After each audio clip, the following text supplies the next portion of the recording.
핀란드 최북단의 얼어붙은 땅 밑에는 세계의 미래를 바꿀지도 모르는 발견이 숨어 있다. 원자력에서 전기차까지. 이 광물들만 보면 공상과학 속 미래가 바로 코앞인 듯하다. 하지만 늘 그렇듯 얘기는 그렇게 간단하지 않다. 왜 그런지 하나씩 살펴보자. 지도 맨 위, 라플란드라는 지역이 있다. 농담이지만 사람 둘의 의자 하나뿐이라 누군가는 남무릎에 앉아야 할 것 같은 곳.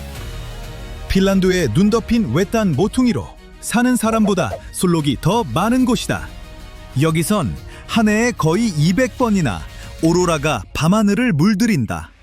아, 산타클로스의 집도 여기 있다. 1985년 핀란드는 라플란드의 북극권 바로 남쪽에 있는 로바니에미를 산타의 고향이라고 선언했다. 아예 산타 마을까지 만들어 방문객이 그를 만날 수 있다. 북극권 선을 넘어보고 해마다 전 세계 아이들 편지가 수십만 통 몰리는 그의 메인 우체국도 볼 수 있다. 그러니 이곳을 과학 뉴스보다 산타 공방으로 더 잘하는 사람이 대부분인 건 당연하다. 하지만 얼음과 소나무 수발의 깊은 곳엔 소클리 매장지가 있다. 수십 년 동안 연구된 거대한 광물지대다. 주로 철과 인산염으로 알려져 있다. 철은 말 그대로 거의 모든 걸 만드는 데 쓰이고, 인산염은 대부분 비료가 되어 우리의 먹거리를 키운다. 그런데 최근 조사에서 히토리오 원소들과 나이오브니, 그리고 토륨과 우라늄 같은 방사성 금속의 흔적까지 확인됐다. 특히 토륨 가능성에 언론이 들썩였다. 토륨은 자연에 존재하는 약한 방사성을 띠는 금속이다. 지각에서 우라늄보다 훨씬 흔하다. 대략 3배에서 4배나 많다. 과학자들이 토륨을 좋아하는 이유는 이걸 해결료로 바꾸면 출력 대비 효율이 엄청날 수 있기 때문이다. 이론상 골프공만한 토륨 덩어리 하나가 석탄 수톤과 맞먹는 에너지를 낼 수도 있다. 장점도 크다. 토륨 원자로는 폐기물이 적어 관리가 쉬워지고 안전성도 높아질 수 있다. 그리고 잡학 상식 하나. 토륨은 예전 가스램프의 멘틀에도 쓰였는데 가열하면 스스로 빛을 낸다. 그리고 이게 끝이 아니다. 소클리엔, 풍력 터빈, 전기차, 스마트폰에 들어가는 자석의 핵심이 되는 희귀 광물도 있다. 투자가 제대로 이루어지면 이 한 곳만으로 유럽의 새 풍력 터빈을 수천 기 세우거나 전기차 배터리를 수백만 개 가동하는데 보탬이 될 수 있다. 그렇다면 핀란드, 아니 지구 전체가 지질학 복권에 당첨된 걸까? 글쎄, 맞기도 하고 아니기도 하다. 지금 원전은 토륨으로 돌지 않는다. 수십 년 동안 반응기를 움직여온 믿음직한 연료, 우라늄으로 돌아간다. 채굴부터 원자로 설계, 폐기물 처리까지 전 과정이 우라늄에 맞춰져 있다. 이미 전 세계 전력의 대략 10%를 공급한다. 실제로 프랑스 같은 나라에선 주 전원이다. 잘 작동하고 수많은 가정에 전기를 보내며 업계도 다루는 법을 정확히 안다. 토륨은 규칙이 다르다. 자체로는 핵 분열을 일으키지 못한다.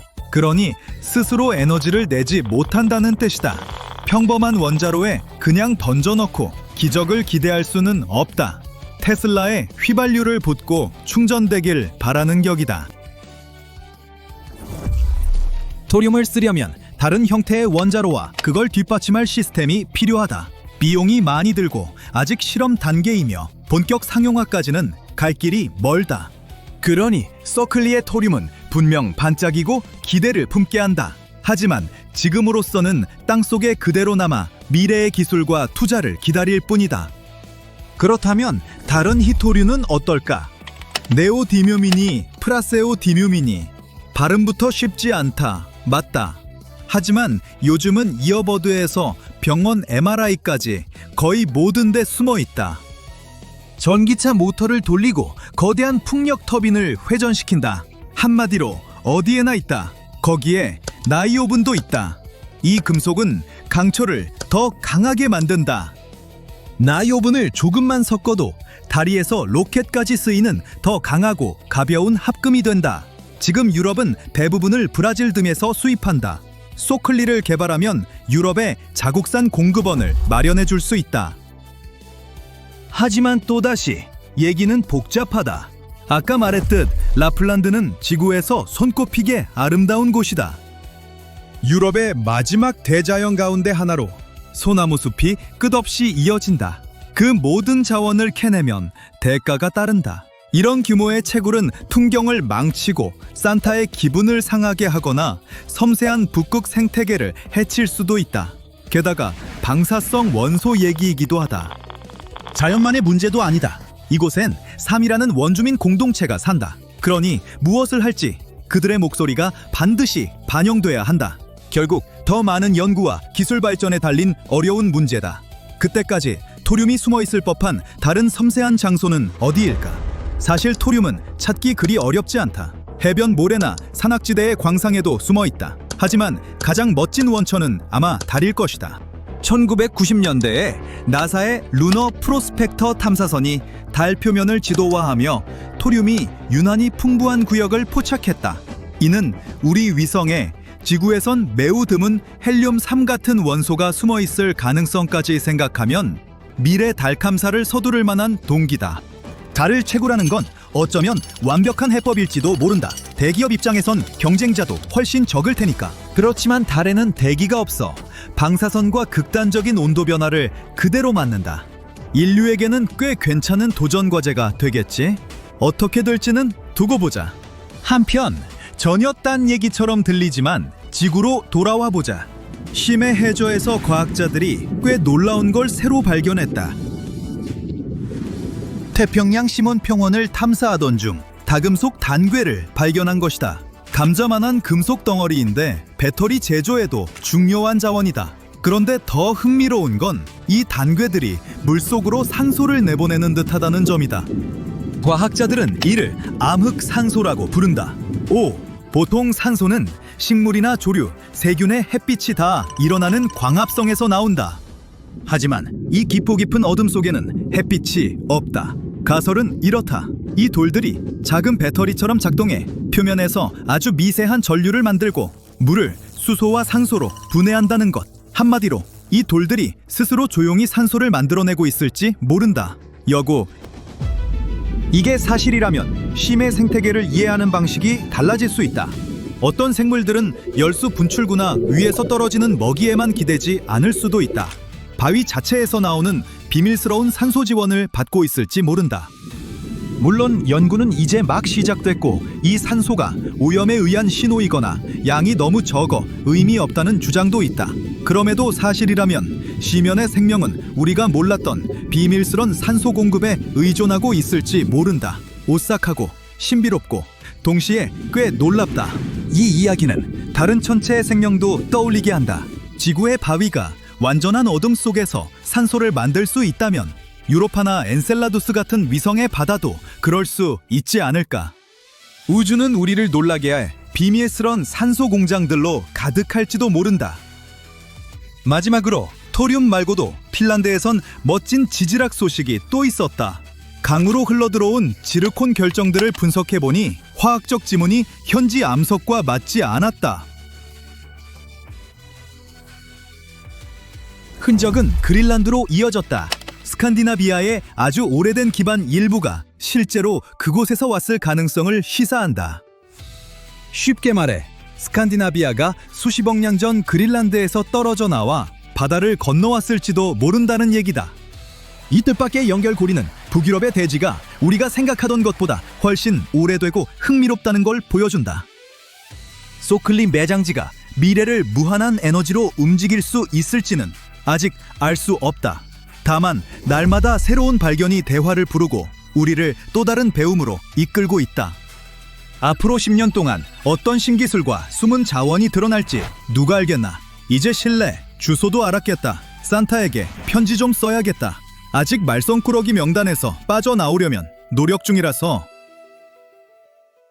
자, 간단한 질문입니다. 대륙은 몇 개일까요? 7개 아니면 5개? 정답은 없습니다. 다양한 접근 방식에 따라 4개에서 7개 사이라고 해요. 하지만 최근 그린랜드와 캐나다 사이에서 잃어버린 대륙이 발견되었기 때문에 실제로는 8개가 될 수도 있습니다. 이 새로운 대륙의 발견은 잠재적으로 소대륙 형성의 열쇠가 될 수 있습니다. 이 모든 것이 무엇을 의미하는 걸까요? 그리고 그린랜드 근처의 이 숨은 대륙이 왜 그렇게 중요한 것일까요? 아마 여러분도 저 같은 분이라면 대륙이라는 단어를 들으면 유럽이나 아프리카처럼 사람들이 사는 물 위의 땅을 떠올릴 것입니다. 하지만 과학에서 대륙은 해수면 위를 의미하는 것이 아닙니다.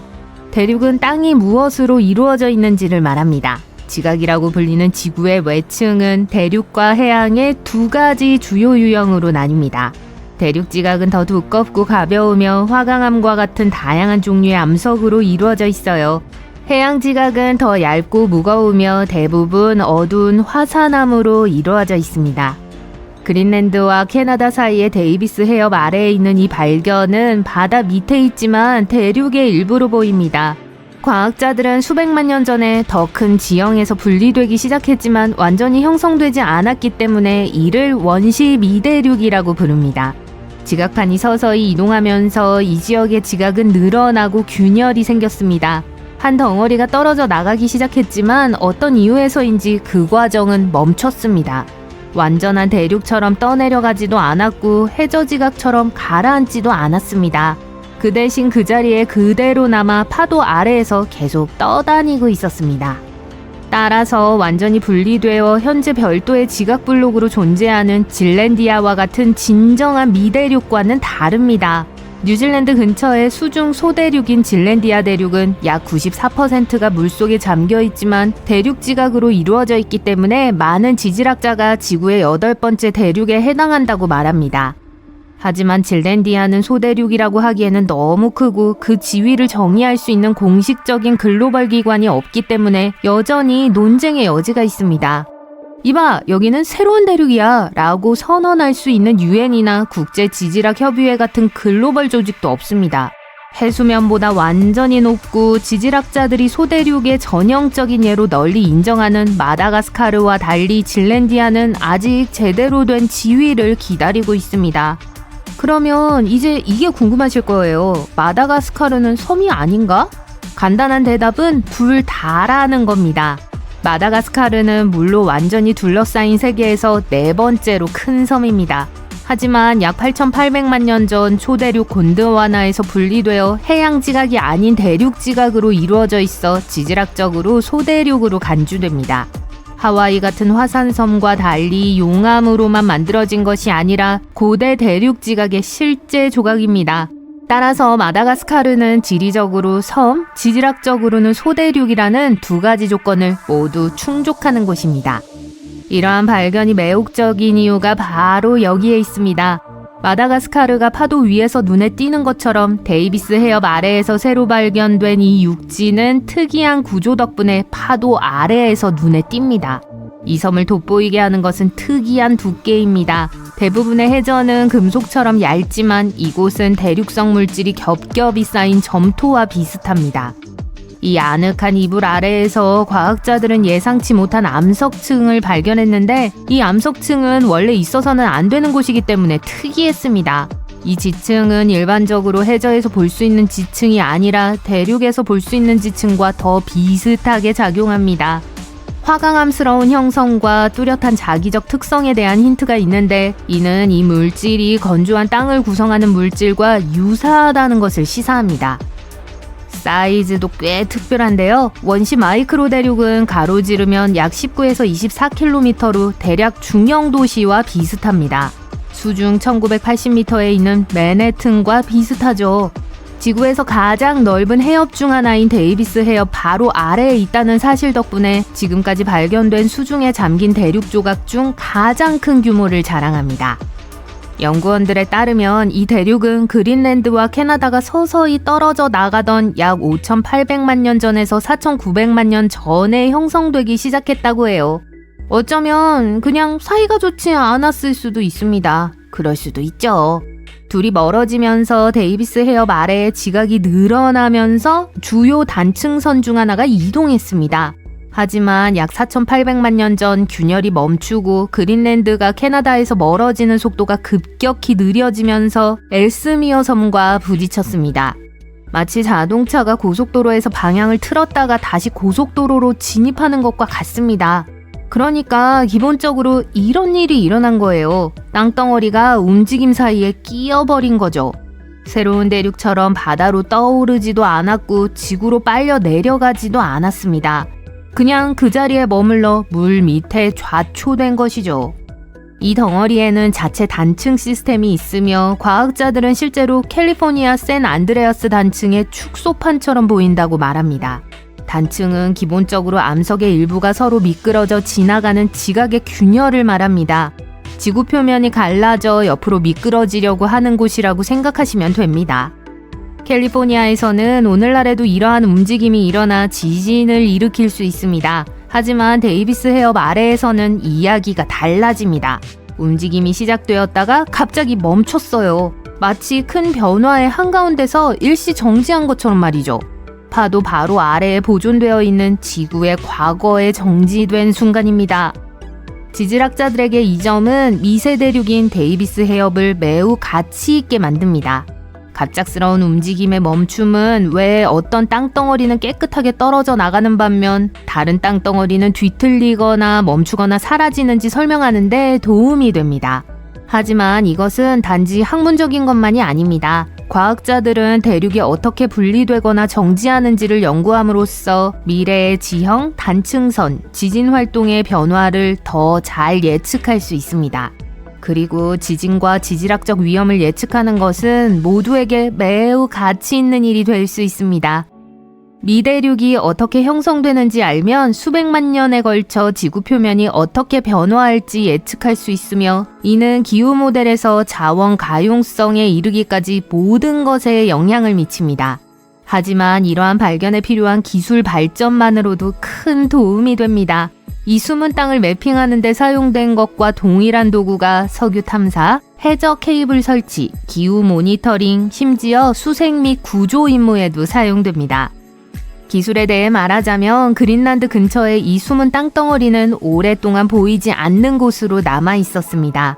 불과 10에서 15년 전만 해도 데이비스 해협 아래의 해저는 미지의 영역이었어요. 꼭 거의 얼어붙어 있어 탐험하기 쉽지 않은 곳이었죠.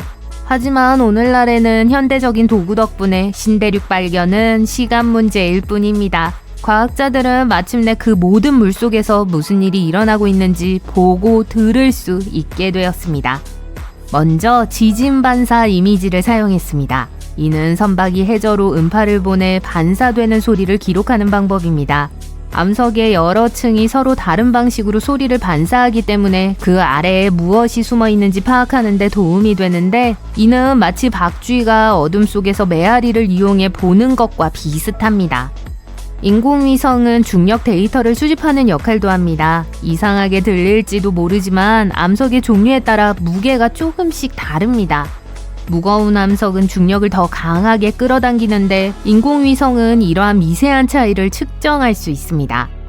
이러한 탐사에 일반적으로 사용되는 또 다른 도구는 수중 센서로 해저에 조용히 앉아 미니 지진이나 암석의 이동과 같은 자연 진동을 감지합니다. 이러한 진동을 통해 과학자들은 지각이 무엇으로 이루어져 있고 얼마나 두꺼운지 파악할 수 있습니다.